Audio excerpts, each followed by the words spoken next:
Good evening. आज मैं आप लोगों को प्रेजेंट परफेक्ट कॉन्टिन्यूअस टेंस बतलाने जा रहा हूं।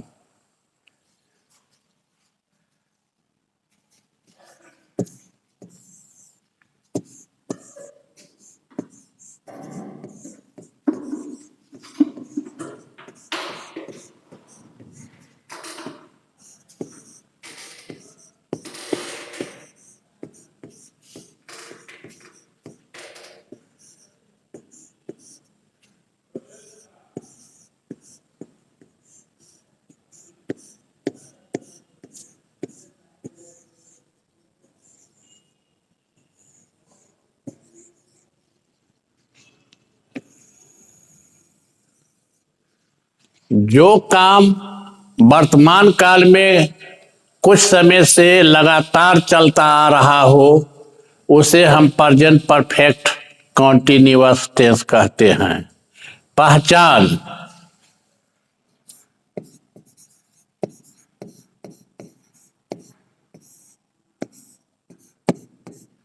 क्रिया के अंत में रहा है, रहे हैं, रही है आदि लगा रहता है।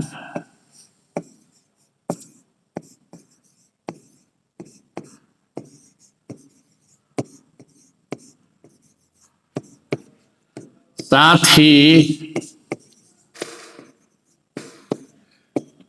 कुछ समय भी जुड़े रहते हैं।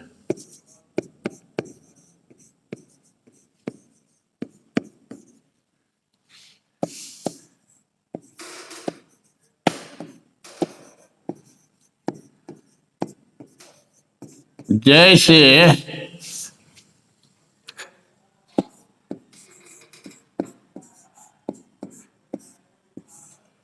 मैं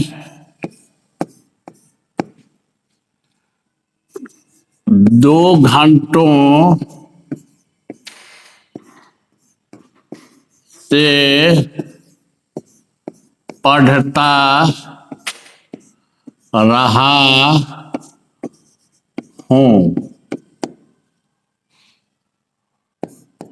दूसरा, वह सोमवार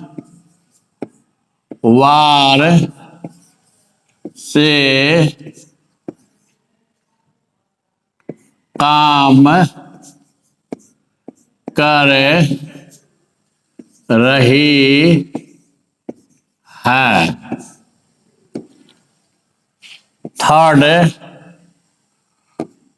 तुम पढ़ते रहे हो। देखिए, अंत में रहा हूं लगा हुआ है और कुछ समय जो है 2 घंटा जुड़ा हुआ है। दूसरा, रही है लगा हुआ है, सोमवार है। या थर्ड में तुम पढ़ते रहे हो, तुम पढ़ रहे हो और तुम पढ़ते रहे हो। इससे लगता है कि इसमें कुछ समय जो है जुड़ा हुआ है। प्रेजेंट परफेक्ट कॉन्टिन्यूअस में रहा रहे रही या ताते ती भी लगा रह सकता है। अब आइए नियम पर। नियम S plus have been has been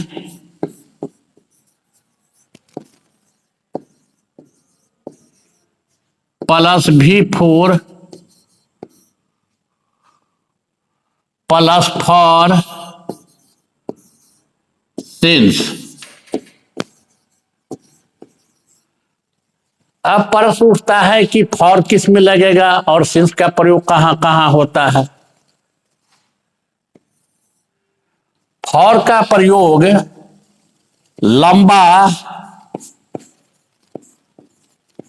और अनिश्चित समय के लिए होता है। अनिश्चित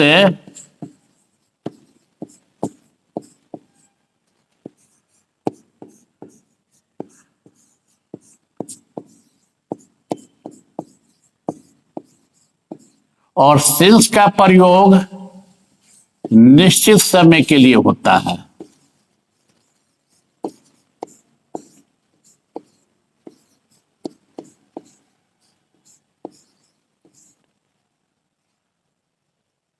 लंबा और अनिश्चित समय के लिए मतलब पीरियड ऑफ टाइम हुआ, और निश्चित समय का मतलब हुआ पॉइंट ऑफ टाइम, निश्चित समय।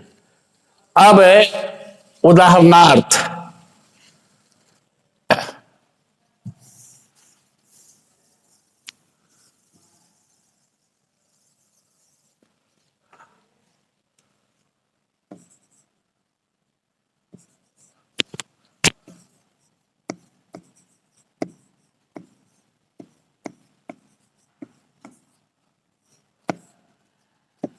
पहला, मैं 2 घंटों से पढ़ रहा हूं। आई हैव बीन रीडिंग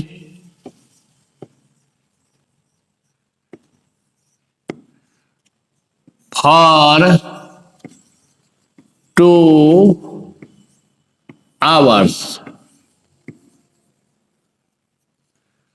दूसरा, वह सोमवार से काम कर रही है। शी हैज बीन वर्किंग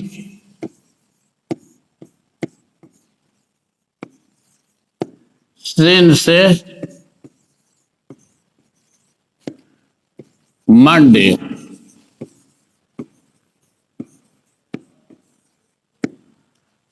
सोमवार निश्चित समय है, सिंस का प्रयोग हुआ है। और थर्ड में है तुम पढ़ते रहे हो। प्रेजेंट कॉन्टिन्यूअस में था तुम पढ़ रहे हो तो यू आर रीडिंग करते थे, लेकिन इसमें है तुम पढ़ते रहे हो, इसमें समय जुड़ा हुआ है, कुछ देर से पढ़ते रहे हो, तो इसका हो जाएगा you have been reading.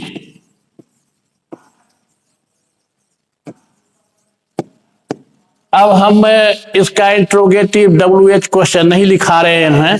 Back में मैंने बतला दिया था कि किस तरह से इंट्रोगेटिव होता है, कैसे WH का प्रयोग किया जाता है, इसी तरह हम पलट देंगे। जैसे यहां पर है मैं 2 घंटों से पढ़ रहा हूं, तो I have been reading for 2 hours, तो आप कुछ नहीं करेंगे, सिर्फ ही हैव को जो है पहले रख देंगे।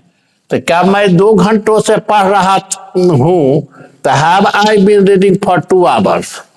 उसी तरह है कि क्या वह सोमवार से काम कर रही है, तो ये हैज को हम पहले रख देंगे, तो has she been working since Monday. फिर थर्ड में है कि तुम पढ़ते रहे हो, तो हैव को हम पहले लिख देंगे, तो क्या हो जाएगा, हैव यू बीन रीडिंग। इसी तरह जो बाइक में पढ़ाए हैं उसी तरह से आप जो है WH क्वेश्चन कर लेंगे। बात रही निगेटिव की, तो निगेटिव का नॉट का प्रयोग होता है। जैसे रहेगा मैं 2 घंटों से नहीं पढ़ रहा हूं, तो हैव बीन के बीच में आपको नॉट मेंशन करना है। जैसे मैं 2 घंटों से नहीं पढ़ रहा हूं, तो इसका आप बनाएंगे I have not been reading for 2 hours. तो यहां तक आपका क्लियर हो गया। और जितना भी मैंने टेंस बतलाया है उसके पीछे जो है खत्म होने के बाद मैंने फ्रेज और पोजीशन से भी परिचित करवाया है, और स्टैंडर्ड को काफी ऊंचाई पर ले गया। आज भी मैं 2 4 5 पोजीशन बतलाने जा रहा हूं।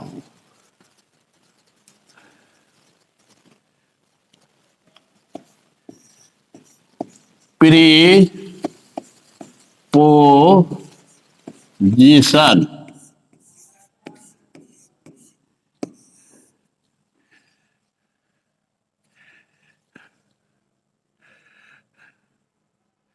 with फ्रॉम, दोनों का मतलब सेम होता है। पिछले अध्याय में मैंने पढ़ा दिया था कि विथ फ्रॉम का प्रयोग कहाँ करेंगे। तो विथ का प्रयोग होता है जहां स्पर्श का बोध हो, वहां हम विथ का प्रयोग करते हैं। और फ्रॉम का प्रयोग कहाँ होता है, जहां जुदाई या अलगाव का बोध हो। तो जैसे पेड़ से पत्ते गिरे तो leaves fell from the tree होगा। जैसे रहेगा कि मैं कलम से लिखता हूं, आई राइट विथ ए पेन। मैंने ये भी बतलाया मैं स्याही से लिखता हूं, तो आपको बतला चुके हैं कि आई राइट इन इंक होगा, फ्रॉम नहीं होगा।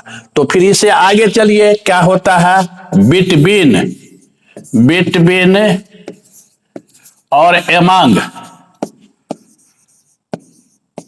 दोनों का मतलब होता है के बीच में, के बीच में। प्रश्न उठता है कि बिटवीन का प्रयोग कहां होता है। तो दो के लिए हम बिटवीन का प्रयोग करते हैं, दो से अधिक के लिए हम एमंग का प्रयोग करते हैं।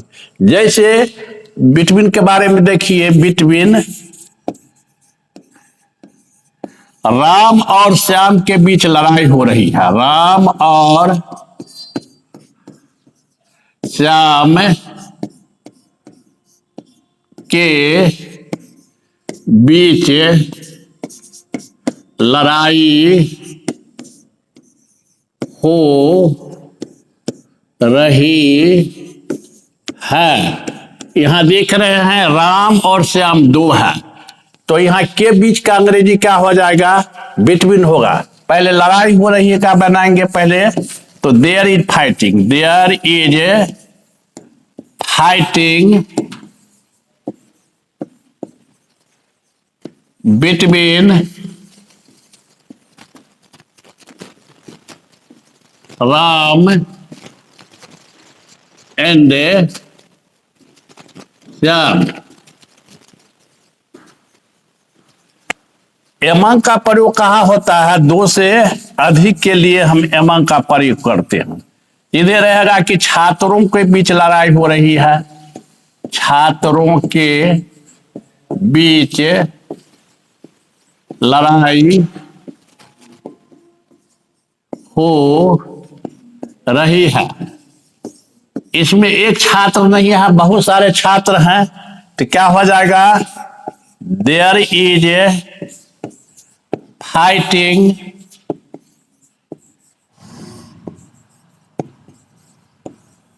among the students.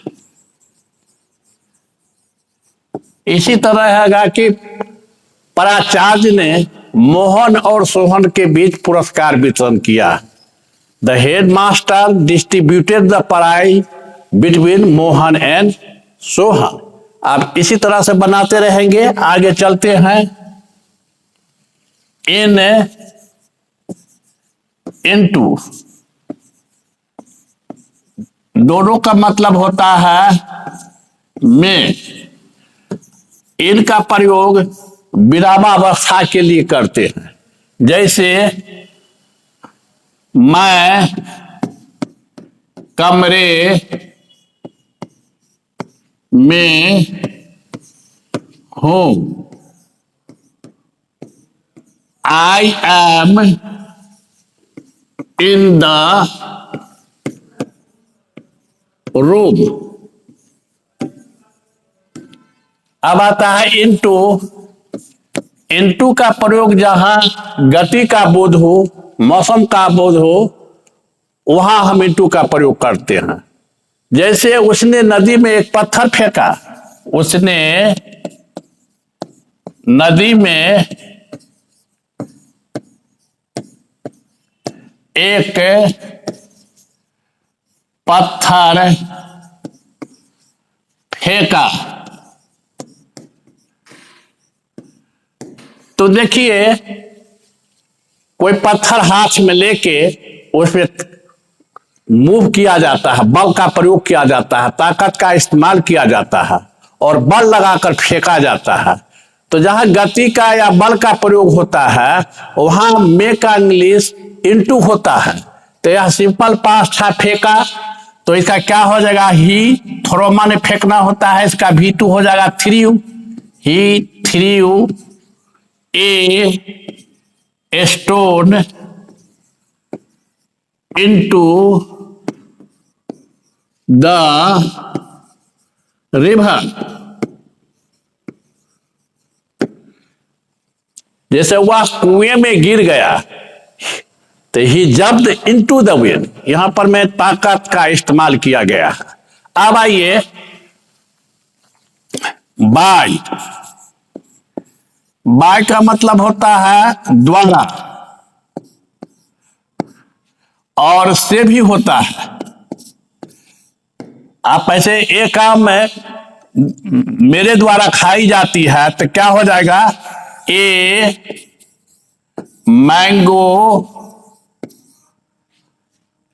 Is eaten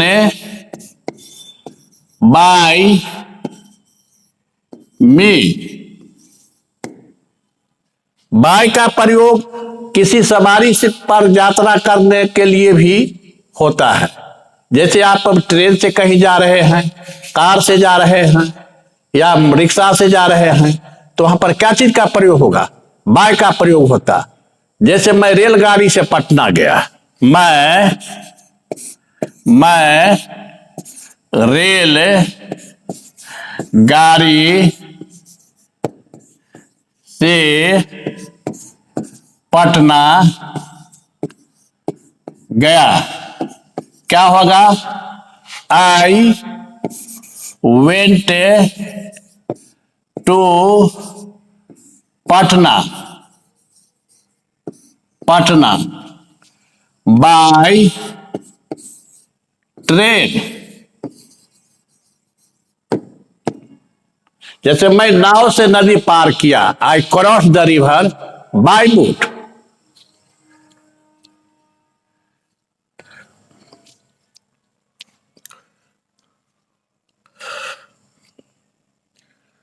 on, इसका प्रयोग पैदल यात्रा करने पर हम ऑन का प्रयोग करते हैं। जैसे मैं पैदल स्कूल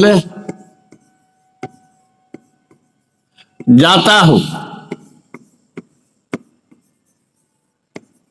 क्या होगा, I go to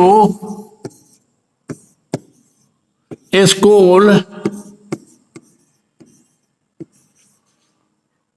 on foot. आगे देखिए, मैं सड़क से जा रहा था, यहां पर से आ गया, क्या होगा, मैं सड़क से जा रहा था, लोग क्या बनाते हैं, I was going from road, गलत बोलते हैं। इसमें along with का प्रयोग होना चाहिए, along with भी प्रीपोजिशन है। I was going along with road, मतलब आप सड़क के साथ साथ जा रहे थे। कुछ लोग बनाते हैं, बहुत गलत बनाते हैं, ऐसा नहीं होना चाहिए। I was going along with road. आगे देखिए, आप लोग जानते हैं कि मैं थाली में खाता हूं।